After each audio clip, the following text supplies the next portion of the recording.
ಎಲ್ರಿಗೂ ನಮಸ್ಕಾರ. ಬೇಗ ಕನ್ನಡ ಯೂಟ್ಯೂಬ್ ಚಾನಲ್ಗೆ ನಿಮಗೆ ಸ್ವಾಗತ. 7-4-2024ರ ಪ್ರಚಲಿತ ವಿದ್ಯಮಾನಗಳನ್ನ ಈ ವಿಡಿಯೋದಲ್ಲಿ ಡಿಸ್ಕಸ್ ಮಾಡೋಣ. ಕಳೆದ ಒಂದು ವರ್ಷದ ಪ್ರಚಲಿತ ವಿದ್ಯಮಾನಗಳ PDF ನೋಟ್ಸ್ ಬೇಕು ಅಂದ್ರೆ ₹70 ಪೇಮೆಂಟ್ ಅನ್ನ ಫೋನ್ ಪೇ, ಗೂಗಲ್ ಪೇ ಅಥವಾ ಪೇಟಿಎಂ ಐಡಿಗೆ ಮಾಡಿ sbk1857@gmail.com ಗೆ ಸೆಂಡ್ ಮಾಡಿದ್ರೆ ಸ್ಕ್ರೀನ್ ಶಾಟ್ ಅನ್ನ ನಿಮಗೆ ಸಾಫ್ಟ್ ಕಾಪಿಯನ್ನ ಇಮೇಲ್ ಮೂಲಕ ಕಳಿಸ್ಕೊಡ್ಲಾಗುತ್ತೆ. ಗಗನಶಕ್ತಿ 2024 ವ್ಯಾಯಾಮವನ್ನು ಭಾರತೀಯ ವಾಯುಪಡೆಯು ಇತ್ತೀಚೆಗೆ ಯಾವ ಸ್ಥಳದಲ್ಲಿ ನಡೆಸಿತು? ಜೈಪುರ, ಪೋಖ್ರಾನ್, ಜೋಧಪುರ, ಅಜ್ಮೀರ್.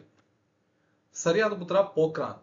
ಭಾರತೀಯ ವಾಯುಪಡೆ ಎಲ್ಲಾ ಏರ್ಫೋರ್ಸ್ ಸ್ಟೇಷನ್ಗಳನ್ನು ಒಳಗೊಂಡಿರುವ ರಾಷ್ಟ್ರದ ಅತಿದೊಡ್ಡ ವಾಯು ಮಿಲಿಟರಿ ವ್ಯಾಯಾಮವಾದ ಗಗನಶಕ್ತಿ 2024 ನಡೆಸಲು ಸಜ್ಜಾಗಿತ್ತು. ಪ್ರತಿ 5 ವರ್ಷಗಳಿಗೊಮ್ಮೆ ಇದನ್ನು ನಡೆಸುತ್ತೆ. ಏಪ್ರಿಲ್ 1ರಿಂದ ಪೋಖ್ರಾನ್ನ ಫೀಲ್ಡ್ ಫೈರಿಂಗ್ ರೇಂಜ್ ನಲ್ಲಿ ಇದನ್ನು ನಡೆಸಲಾಗಿದೆ.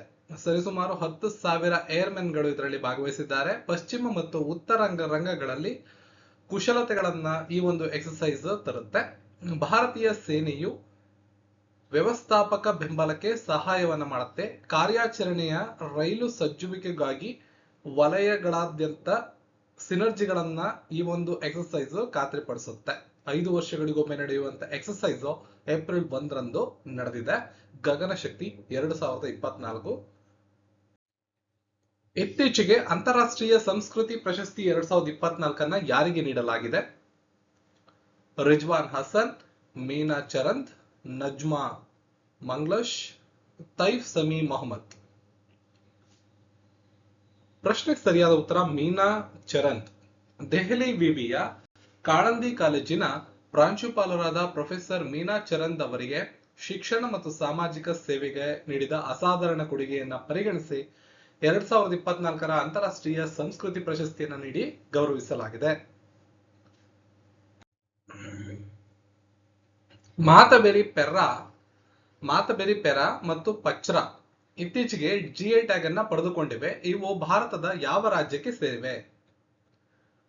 ತ್ರಿಪುರ, ಅಸ್ಸಾಂ, ಮಿಜೋರಾಂ, ನಾಗಾಲ್ಯಾಂಡ್. ತ್ರಿಪುರಕ್ಕೆ ಸೇರುತ್ತೆ. ತ್ರಿಪುರದ ಸಾಂಪ್ರದಾಯಿಕ ಉತ್ಪನ್ನಗಳು ಮಾತಬಾರಿ ಪೆರಾ ಪ್ರಸಾದ ಮತ್ತು ರಿಂಗೈ ಪ್ರಚಾರ ಜವಳಿಗಳು ಇತ್ತೀಚೆಗೆ ಜಿಯೋಗ್ರಫಿಕಲ್ ಇಂಡಿಕೇಶನ್ ಭೌಗೋಳಿಕ ಸೂಚ್ಯಂಕದ ಟ್ಯಾಗ್ ಅನ್ನ ಗಳಿಸಿಕೊಂಡಿವೆ. ಇವುಗಳ ಜೊತೆಗೆ ರಾಜ್ಯ ಅಂದ್ರೆ ತ್ರಿಪುರ ರಾಜ್ಯ ಒಟ್ಟಾರೆಯಾಗಿ 4 GI ರಕ್ಷಿತ ಉತ್ಪನ್ನಗಳನ್ನ ಈಗ ಪಡ್ಕೊಂಡಿದೆ. ಅಂದ್ರೆ 4 ಭಿನ್ನವಾದಂತಹ ವಸ್ತುಗಳಿಗೆ GI ಟ್ಯಾಗ್ ಸಿಕ್ಕಿರುತ್ತೆ ಅಲ್ಲಿ.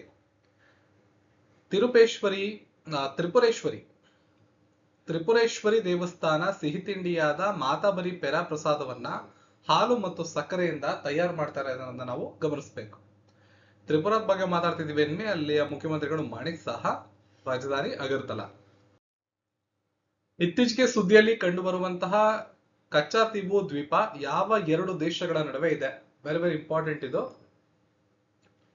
ಭಾರತ ಬಾಂಗ್ಲಾ, ಭಾರತ ಮಯನ್ಮಾರ್, ಭಾರತ ಶ್ರೀಲಂಕಾ, ಸ್ಪೇನ್ ಮತ್ತು ಫ್ರಾನ್ಸ್. ಸರಿಯಾದ ಉತ್ತರ ಭಾರತ ಮತ್ತು ಶ್ರೀಲಂಕಾ.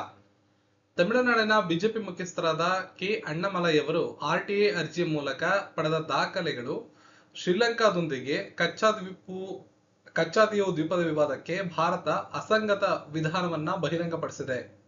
ಪಾಕ್ ಜಲಸಂಧಿಯಲ್ಲಿರುವ ಸಣ್ಣ ದ್ವೀಪವಾದ ಕಚ್ಚಾತೀವು ಶಾಶ್ವತ ವಸಾಹತು ಮತ್ತು ಸಿಹಿ ನೀರಿನ ಮೂಲವನ್ನ ಹೊಂದಿರೋದಿಲ್ಲ.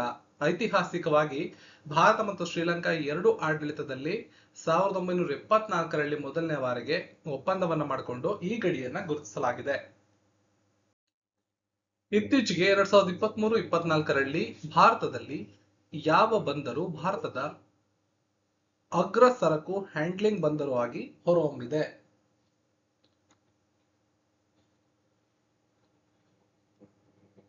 ಪ್ರಶ್ನೆಗೆ ಸರಿಯಾದ ಉತ್ತರ ಪರದೀಪ್ ಬಂದರು. ಒಡಿಸ್ಸಾದ ಪರದೀಪ್ ಬಂದರು ಪ್ರಾಧಿಕಾರವು 2023-24ರಲ್ಲಿ ಭಾರತದ ಪ್ರಮುಖ ಸರಕು ನಿರ್ವಹಣೆಯ ಪ್ರಮುಖ ಬಂದರು ಎಂಬ ಹೆಗ್ಗಳಿಕೆಗೆ ಕಡ್ಲಾದ ದೀನದಯಾಳ್ ಬಂದರು ಸೇರ್ಕೊಂಡಿದೆ. ಇದು 289 MMTಯನ್ನು ನಿಭಾಯಿಸುವ ಸಾಮರ್ಥ್ಯವನ್ನ ಹೊಂದಿದೆ. 1962ರಲ್ಲಿ ಸ್ಥಾಪನೆಯಾದಂತ ಈ ಬಂದರು ಬಂದರುಗಳ ಸಚಿವಾಲಯದ ಅಡಿಯಲ್ಲಿ 1966ರಲ್ಲಿ ಸೇರ್ಕೊಂಡಿದೆ. ಭಾರತದ 8ನೇ ಪ್ರಮುಖ ಬಂದರು ಇದಾಗಿದೆ. ಇತ್ತೀಚೆಗೆ ಸುದ್ದಿಯಲ್ಲಿ ಕಾಣಿಸಿಕೊಂಡ ಜೂಡಿತ್ ಸುಮಿನ್ವಾ ತುಲಕಾ ಅವರು ಯಾವ ದೇಶದ ಮೊದಲ ಮಹಿಳಾ ಪ್ರಧಾನಮಂತ್ರಿ?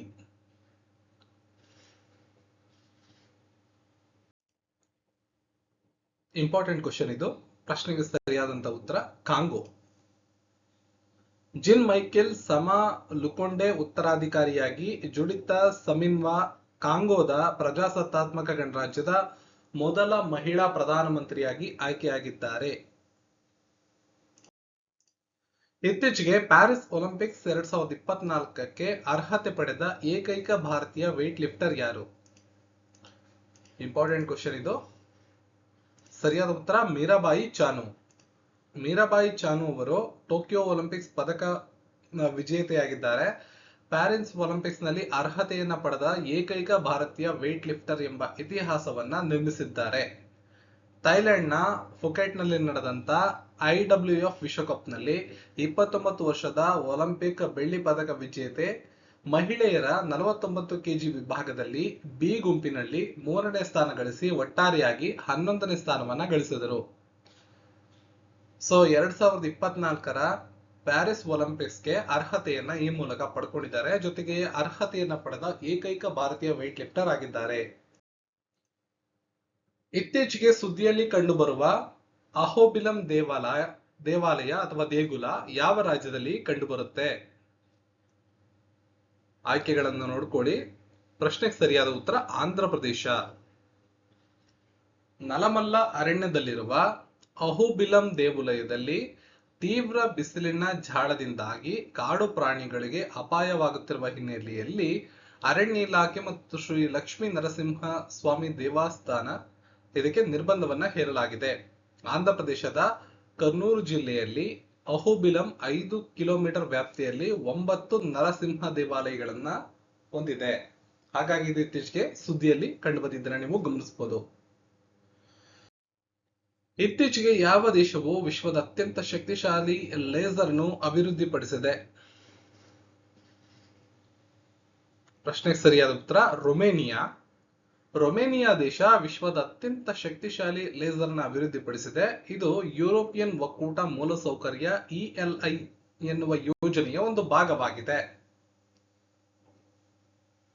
ನೆಕ್ಸ್ಟ್, ಇತ್ತೀಚೆಗೆ ಯಾವ ದೇಶ ಅಮೆರಿಕ, ಆಸ್ಟ್ರೇಲಿಯಾ, ಜಪಾನ್ ನೊಂದಿಗೆ ಜಂಟಿ ನೌಕಾ ವ್ಯಾಯಾಮವನ್ನ ನಡೆಸಿತು? ಅಂತಾರಾಷ್ಟ್ರೀಯ ಪ್ರಚಲಿತ ವಿದ್ಯಮಾನ.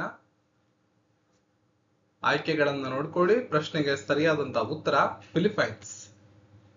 ಫಿಲಿಪೈನ್ಸ್, ಅಮೆರಿಕ, ಜಪಾನ್ ಮತ್ತು ಆಸ್ಟ್ರೇಲಿಯಾ ಈ 4 ದೇಶಗಳು ಏಪ್ರಿಲ್ 2024ರಲ್ಲಿ ದಕ್ಷಿಣ ಚೀನಾ ಸಮುದ್ರದಲ್ಲಿ ಜಂಟಿ ನೌಕಾ ಅಭ್ಯಾಸವನ್ನ ನಡೆಸಿದವು. ಚೀನಾದ ಪ್ರಾದೇಶಿಕ ಪ್ರಭಾವದ ನಡುವೆ ಮಿಲಿಟರಿ ಸಹಕಾರವನ್ನ ಬಲಪಡಿಸುವ ಗುರಿಯನ್ನ ಈ ಎಕ್ಸರ್ಸೈಸ್ ಅಥವಾ ವ್ಯಾಯಾಮ ಹೊಂದಿರುತ್ತೆ. ಈ ವ್ಯಾಯಾಮವು ಫಿಲಿಪೈನ್ಸ್, ಜಪಾನ್ ಮತ್ತು US ಅನ್ನ ಒಳಗೊಂಡಿರುವ ತ್ರಿಪಕ್ಷೀಯ ಶೃಂಗಸಭೆಗೆ ಮುಂಚಿತವಾಗಿ ನಡೆಸ್ತಾ ಇರತಕ್ಕಂಥ ವ್ಯಾಯಾಮವಾಗಿದೆ. ಏಷ್ಯಾ ಪೆಸಿಫಿಕ್ ನಲ್ಲಿ ಹೆಚ್ಚುತ್ತಿರುವ ಉದ್ವಿಗ್ನತೆಗಳ ಮುಖಾಂತರ ಭದ್ರತಾ ಸಂಬಂಧವನ್ನ ಹೆಚ್ಚಿಸುವ ಪ್ರಯತ್ನವಾಗಿ ಈ ಎಕ್ಸರ್ಸೈಸ್ ಅನ್ನ ಮಾಡಲಾಗ್ತಾ ಇದೆ. ಇದಿಷ್ಟು ಇಂದಿನ ಪ್ರಚಲಿತ ವಿದ್ಯಮಾನಗಳು. ಮಾಹಿತಿಗಳು ಯೂಸ್ಫುಲ್ ಅನ್ಸಿದ್ರೆ ವಿಡಿಯೋನ ಲೈಕ್ ಮಾಡಿ, ಶೇರ್ ಮಾಡಿ, ಚಾನಲ್ ಸಬ್ಸ್ಕ್ರೈಬ್ ಮಾಡಿ. ಸಿಗೋಣ ಮತ್ತೊಂದು ವಿಡಿಯೋದೊಂದಿಗೆ. ಧನ್ಯವಾದಗಳು.